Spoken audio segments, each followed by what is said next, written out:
Hello student, मैं हृदय SCG institute से। तो आज हम कुछ क्वेश्चन करेंगे जो नीट पे बेस्ड हैं और आपके सीबीएसई में भी आ सकते हैं, जो केमिस्ट्री का पेपर होने वाला है आपका। तो पहला क्वेश्चन हमारा कुछ इस तरह से दे रखा है। अच्छा, ये चैप्टर जो है अल्कोहल, फिनॉल और ईथर से लिए हैं मैंने कुछ क्वेश्चन। तो पहला क्वेश्चन है कि which one is most acidic compound.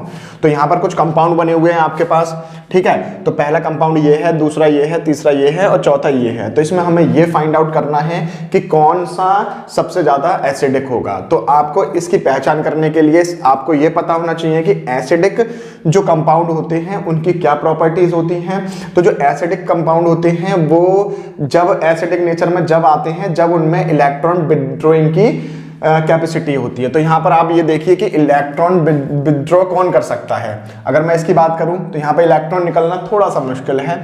अगर मैं इसकी बात करूं तो हाँ, यहाँ से निकाल सकते हो आप इलेक्ट्रॉन, ठीक है। और यहाँ देखो, यहाँ से भी इलेक्ट्रॉन विथड्रॉ हो सकते हैं। अच्छा, डी में देखो तो यहाँ पे सिर्फ आपके पास यही ग्रुप है। तो यहाँ पर मोस्ट किस कंपाउंड में ज्यादा इलेक्ट्रॉन विथड्रॉ हो सकते हैं, तो दैट इज ये वाला कंपाउंड, ठीक है। तो इसका आंसर क्या हो जाएगा, ये हो जाएगा। तो अब हमारे पास जो है सेकंड क्वेश्चन दे रखा है कि in the following sequence of the reaction. तो रिएक्शन हमारे पास कुछ इस तरह से दे रखी है कि CH3Br और KCN, ठीक है। उसके बाद क्या है, ए प्रोडक्ट बना हुआ है और ए अब इसके लिए जो है रिएक्टेंट की तरह काम कर रहा है। हाइड्रोनियम आयन के साथ रिएक्शन करवानी है, बी प्रोडक्ट बन रहा है। अब बी जो है रिएक्टेंट की तरह काम कर रहा है, LiAlH4। ईथर की प्रेजेंस में हमें सी प्रोडक्ट जो है बताना है क्या होगा। तो इसको देखो क्या करते हैं, देखिए क्या है CH3Br की अगर मैं KCN से रिएक्शन करवाऊं तो मेरे पास आ जाएगा CH3CN। क्लियर है। अब इसकी मैं हाइड्रोनियम आयन के साथ मतलब H3O पॉजिटिव के साथ रिएक्शन करवाऊंगा तो मेरे पास बन जाएगा acetic acid, that is CH3COOH या इथेनोइक एसिड। और जब मैं इसकी रिएक्शन करवाऊंगा LiAlH4 ईथर की प्रेजेंस में तो ये बन जाता है हमारा CH3CH2OH, मतलब अल्कोहल बन जाएगा। क्लियर है। अच्छा, ये जो अल्कोहल बना है, पहला ऑप्शन तो हो ही नहीं सकता, दूसरा ऑप्शन भी नहीं हो सकता, तीसरा ऑप्शन भी नहीं हो सकता, इथाइल अल्कोहल। देखिए यहां पर जो है एक दो पे क्या है, इथेन, और H हटा देंगे तो इथाइल और अल्कोहल। तो इसका आंसर क्या हो जाएगा, डी हो जाएगा। तो डी इज करेक्ट। समझ में आया? अगर नहीं समझ में आ रहा है तो मुझे कमेंट में जरूर बताइएगा, मैसेज करके, कमेंट करके, ठीक है। हमारे पास थर्ड क्वेश्चन है कि कंसीडर द फॉलोइंग। और फिनॉल जो है जेरन डस्ट के साथ रिएक्शन कर रहा है, एक्स कंपोनेंट बना रहा है, एक्स का प्रोडक्ट बना रहा है। फिर CH3Cl के साथ रिएक्शन हो रही है अनहाइड्रस ACl3 में, Y कंपोनेंट बन रहा है। फिर एल्कलाइन KMnO4 के साथ रिएक्शन हो रही है Y की और Z बना रहा है। तो इसको देखिए कैसा करेंगे। पहले तो आपको पता होना चाहिए फिनॉल। तो फिनॉल किस तरह से होगा, दैट इज फिनॉल, ठीक है। उसके बाद हम जब इसकी Zn के साथ रिएक्शन करवा रहे हैं तो हमारे पास बन जाएगी क्या, बेंजीन। और बेंजीन बनने के बाद ZnO तो आपका निकल जाएगा। उसके बाद आप CH3Cl के साथ रिएक्शन करवा रहे हो उसकी, तो देखो जब आप CH3Cl के साथ रिएक्शन करवा रहे हो तो ये आपका HCl निकल जाएगा और ये बन जाएगा टॉलिन। टॉलिन मतलब इस तरह से। क्लियर है ये चीज, ठीक है। उसके बाद आप जो है एल्कलाइन KMnO4 के साथ की प्रेजेंस में इसकी रिएक्शन करवाओगे तो आपका बन जाएगा, क्या बन जाएगा बेटा, यहां पर आ जाएगा COOH और बेंजीन। तो इसका नाम क्या होता है, बेंजोनोइक एसिड, ठीक है।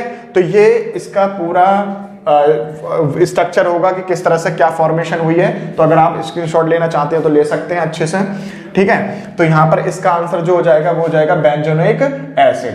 तो क्योंकि यहाँ पर बेंजोनोइक एसिड की फॉर्मेशन हुई है। बस आपको ये याद रखना है कि अगर स्टॉलिन दे रखा है और हमें KMnO4 की प्रेजेंस में रिएक्शन करवा रहे हैं तो यहाँ पर जो है आपका जो है कार्बोक्सिलिक एसिड बनेगा।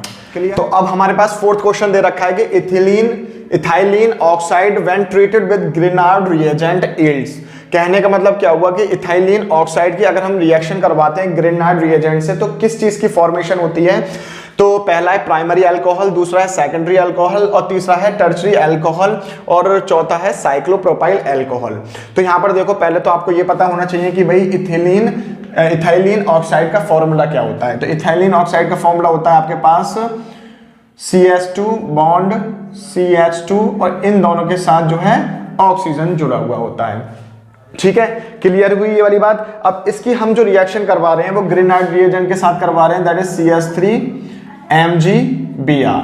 ठीक है, अब जब इसके साथ रिएक्शन होगी तो किस चीज की फॉर्मेशन होगी आपकी, तो देखिए ये हो जाएगा CH3 CH2 CH2 और OMg, क्योंकि HBr निकल जाएगा।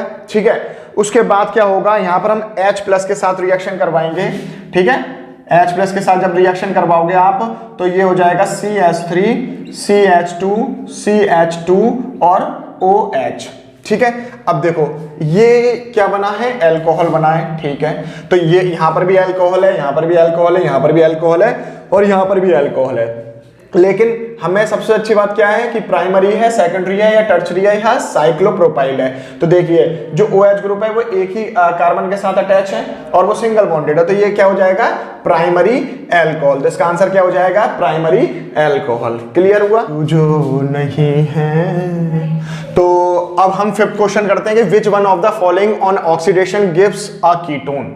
तो यहां पर आपको कुछ चीजें याद रखनी पड़ेंगी कि अगर हम कीटोन का ऑक्सीडेशन करते हैं तो क्या चीज फॉर्म होगी, मतलब किस अल्कोहल का अगर हम ऑक्सीडेशन करें तो हमें कीटोन मिलेगा। तो ये चीज आपको याद रखनी है कि आप अगर सेकेंडरी अल्कोहल का ऑक्सीडेशन कर रहे हैं तो आपको कीटोन मिलेगा, और प्राइमरी अल्कोहल का अगर आप ऑक्सीडेशन कर रहे हैं तो आपको मिलता है एल्डिहाइड, और सेकेंडरी का अगर आप करते हैं तो आपको मिलेगा कीटोन।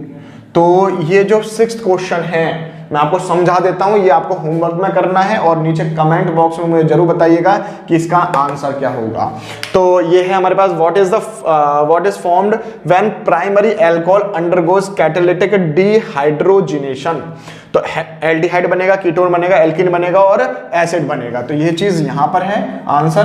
तो इस वाले का आंसर तो हो जाएगा आपका सेकेंडरी अल्कोहल, और इसका आप मुझे कमेंट बॉक्स में बताएं। अगर वीडियो यहां तक आपको अच्छी लगी हो तो प्लीज इसको कमेंट करें, इसमें कमेंट करें, लाइक करें, शेयर करें अपने फ्रेंड्स के साथ और चैनल को सब्सक्राइब करें। जब तक के लिए थैंक यू।